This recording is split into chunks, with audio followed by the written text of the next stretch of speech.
આઈ ગઈ બધાની ઉઘરાણી. હવે કોણ બાકી છે? લાય જોવા દે તો.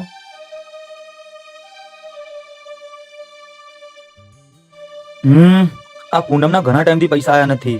એ ચલો તો મારી સાથે.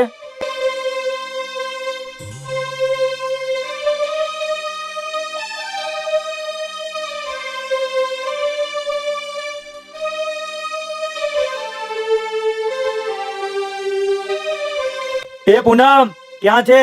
ફટાફટ બહાર આય.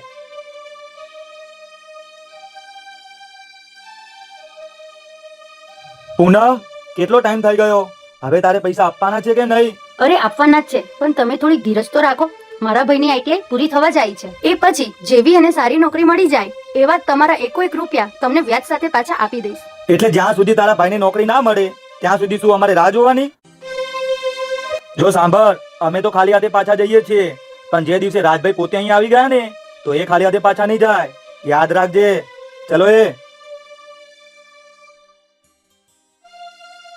હે ભગવાન, મેં આમની જોડેથી વ્યાજે પૈસા લઈને મારા ભાઈને આઈટીઆઈ કરાઈ છે, તો જેમ બને એમ મારા ભાઈને કોઈ સારી જગ્યાએ નોકરી અપાઈ દેજો.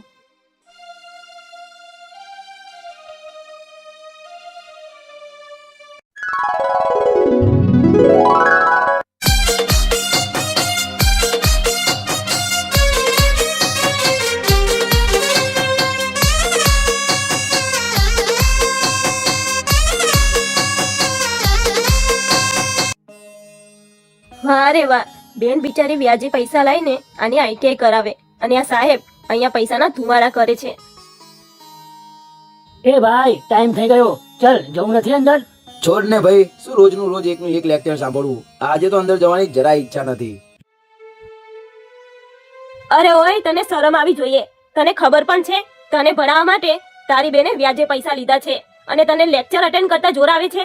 જો નિધિ, મારી બેને જ્યાંથી પૈસા લીધા હોય ત્યાંથી, અને હું લેક્ચર અટેન્ડ કરું કે ના કરું એમાં તારું શું કસાય છે? તું જાની માની જાને અંદર. આને તો સલાહ આપવી જ બેકાર છે.